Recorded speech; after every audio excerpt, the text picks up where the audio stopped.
కృష్ణా జిల్లా మచిలీపట్నంలో mega DSC అక్రమాలను నిరసిస్తూ వైఎస్ఆర్ కాంగ్రెస్ పార్టీ ఆధ్వర్యంలో భారీ ఆందోళన కార్యక్రమం నిర్వహించారు.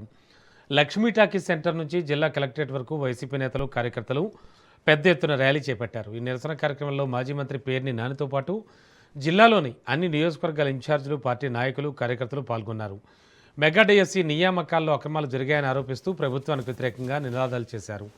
డిఎస్సీ ప్రక్రియలో అవకతవకలకు బాధ్యత వహిస్తూ మంత్రి నారా లోకేష్ వెంటనే రాజీనామా చేయాలని వైసీపీ నేతలు డిమాండ్ చేశారు. నిరుద్యోగ యువతకు న్యాయం జరిగే వరకు తమ పోరాటం కొనసాగుతుందని స్పష్టం చేశారు. ఆందోళన నేపథ్యంలో మచిలీపట్నం నగరంలో కొద్దిసేపు ఉద్రిక్త వాతావరణం నెలకొనగా పోలీసులు బందోబస్తు ఏర్పాటు చేసి పరిస్థితిని అదుపులో ఉంచారు.